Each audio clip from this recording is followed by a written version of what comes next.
Romanos capítulo 9.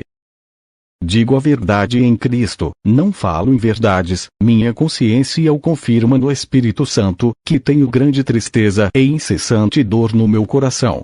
Porquanto eu mesmo desejaria ser amaldiçoado e separado de Cristo por amor de meus irmãos, que são meus parentes segundo a carne, os quais são israelitas, de quem são a adoção, a glória, as alianças, a promulgação da lei, o culto e as promessas, de quem são os patriarcas, e a partir deles é traçada a linhagem humana de Cristo, que é Deus acima de tudo e de todos. Seja Ele louvado para sempre. Amém. Não imaginemos que a palavra de Deus possa ter falhado. Porquanto, nem todos os descendentes de Israel são israelitas fiéis. Nem por serem descendência de Abraão se tornaram todos filhos de Abraão. Ao contrário, por intermédio de Isaque, a tua descendência será considerada.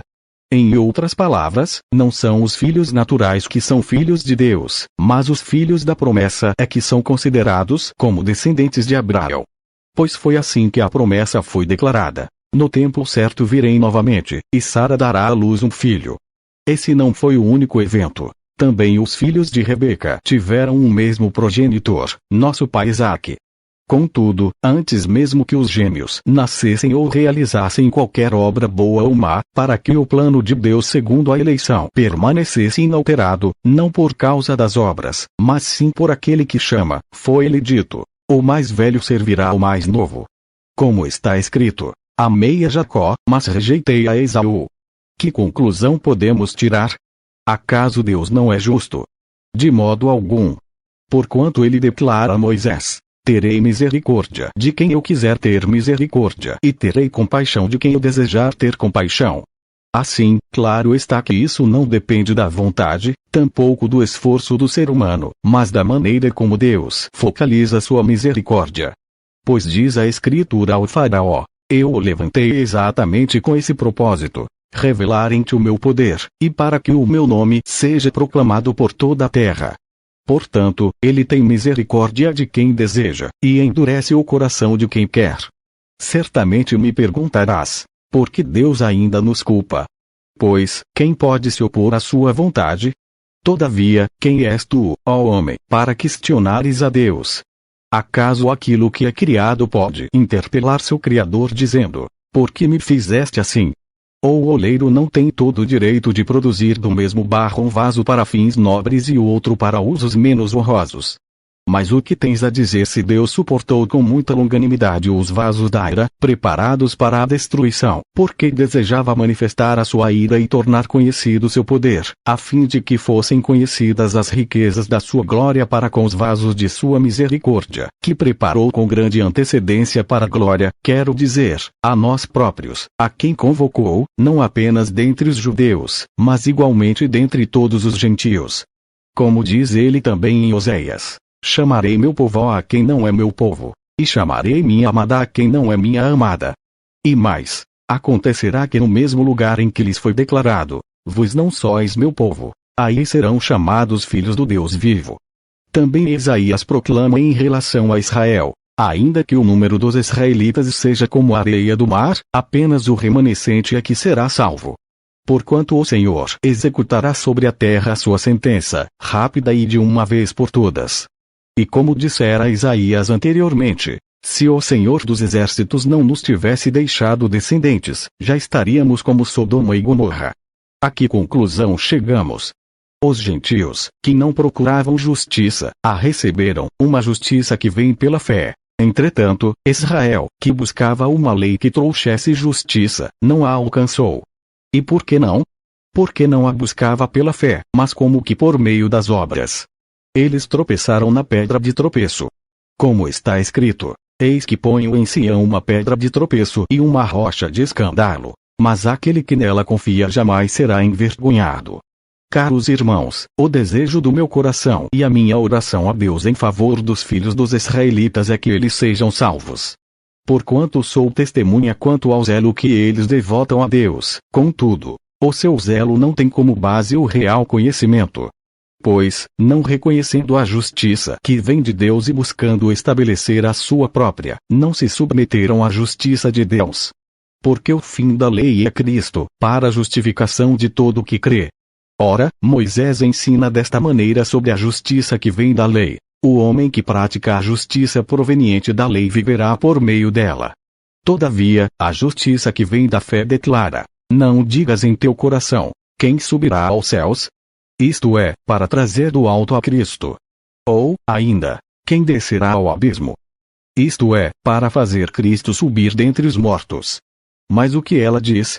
A palavra está bem próxima de ti, na tua boca e no teu coração, ou seja, a palavra da fé que estamos pregando. Se, com tua boca, confessares que Jesus é Senhor, e creres em teu coração que Deus o ressuscitou dentre os mortos, serás salvo. Porque com o coração se crê para a justiça, e com a boca se faz confissão para a salvação. Conforme diz a Escritura, todo o que nele crê jamais será decepcionado. Portanto, não há distinção entre judeus e gentios, pois o mesmo Senhor é Senhor de todos e abençoa ricamente todos os que o invocam. Porque todo aquele que invocar o nome do Senhor será salvo. No entanto, como invocarão aquele em quem não creram? E como crerão naquele de quem nada ouviram falar? E como ouvirão, se não há quem pregue? E como pregarão, se não forem enviados? Como está escrito: como são maravilhosos os pés dos que anunciam boas novas. Mesmo assim, nem todos os israelitas aceitaram o evangelho, porquanto, declarou Isaías: Senhor, quem acreditou em nossa mensagem? Como consequência, a fé vem pelo ouvir as boas novas, e as boas novas vêm pela palavra de Cristo. Mas, então, indago: será que não ouviram? Evidente que sim. Por toda a terra sua voz ecoou, e as suas palavras até os confins do mundo. Ora, questiono outra vez: será que Israel não compreendeu a mensagem? Em primeiro lugar, Moisés proclamou: farei que tenham ciúmes de quem não é meu povo. Eu os provocarei a ira por meio de um povo sem entendimento. Isaías declarou com toda a ousadia: fui achado por aqueles que não me procuravam. Revelei-me àqueles que não perguntavam por mim. Quanto a Israel, no entanto, afirmou: o tempo todo estendi as mãos a um povo desobediente e rebelde. Indago, portanto: acaso Deus rejeitou o seu povo? De forma nenhuma. Ora, eu mesmo sou israelita, descendente de Abraão, da tribo de Benjamim. Deus não desprezou o seu povo, o qual de antemão conheceu. Ou não sabeis o que a Escritura diz sobre Elias? Como ele clamou a Deus contra Israel, segundo afirma a Escritura: Senhor, assassinaram os teus profetas e destruíram os teus altares, e somente eu permaneci, e agora procuram matar-me também. Entretanto, que lhe declarou a resposta divina: reservei para mim 7.000 homens que não dobraram os joelhos diante de Baal. Assim, pois, em nossos dias, há igualmente um remanescente separado pela eleição da graça. Porquanto, se é pela graça, já não é mais pelas obras. Caso fosse, a graça deixaria de ser graça. A que conclusão chegar? Israel não conseguiu a bênção pela qual tanto buscava, mas os eleitos a receberam.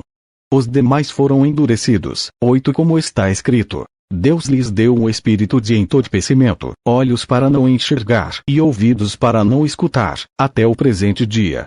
E Davi afirma: que a mesa deles se transforme em laço e armadilha, pedra de tropeço e em retribuição para eles. Escureçam-se os seus olhos, para que não consigam ver, e suas costas fiquem encurvadas para sempre.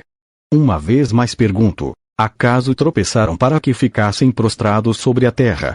De forma alguma. Antes, pela sua transgressão veio a salvação para os gentios, para provocar ciúme em Israel.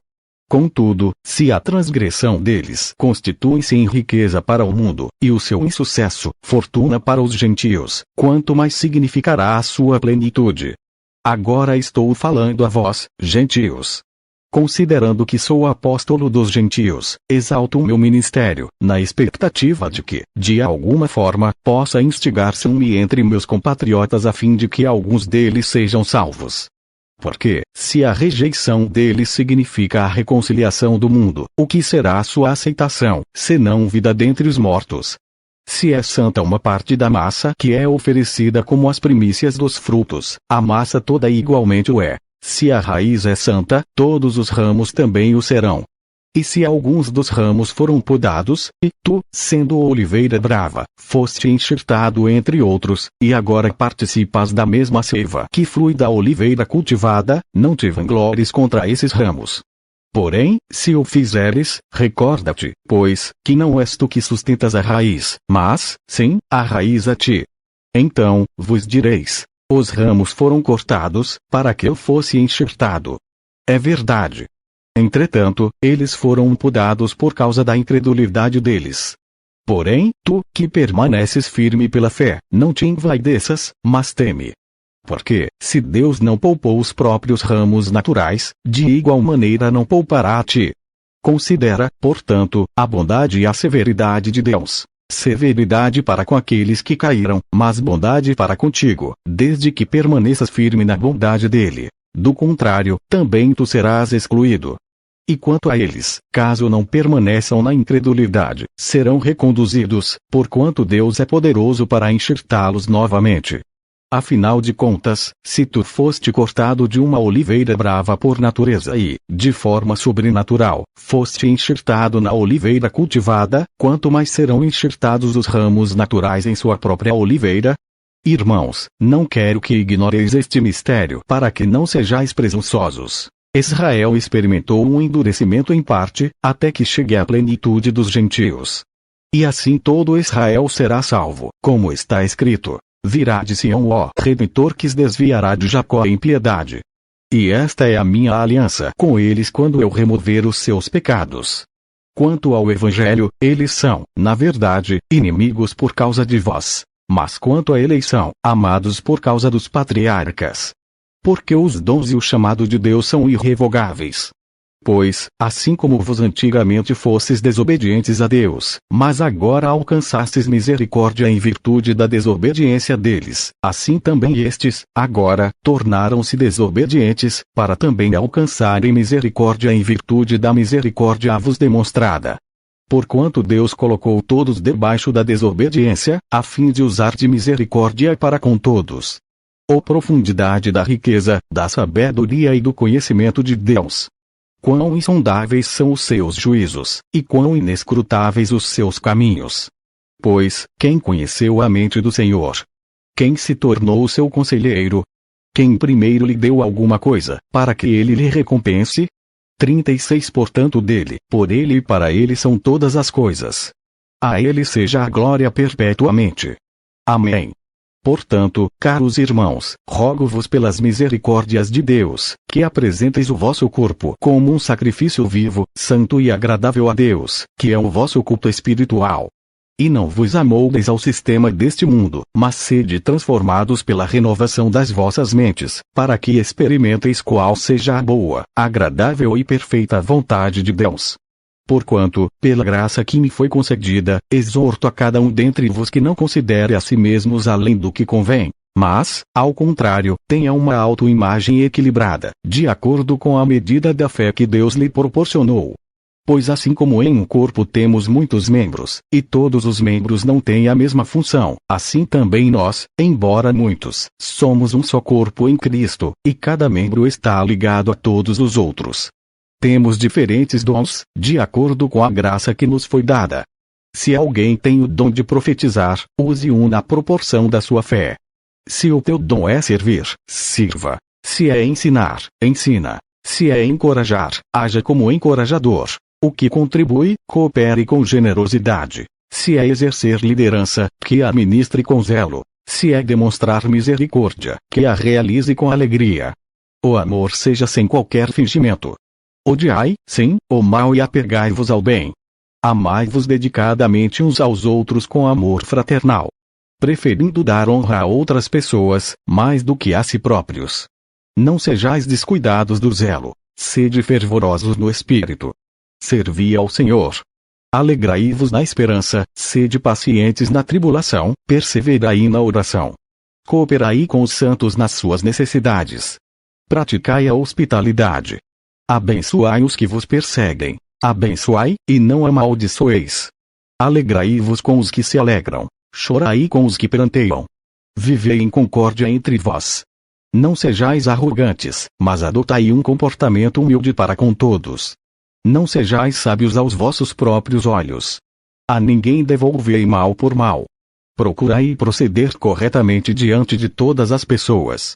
Empreendei todos os esforços para viver em paz com todos. Amados, jamais procurai vingar-vos a vos mesmos, mas entregai a ira a Deus, pois está escrito: minha é a vingança.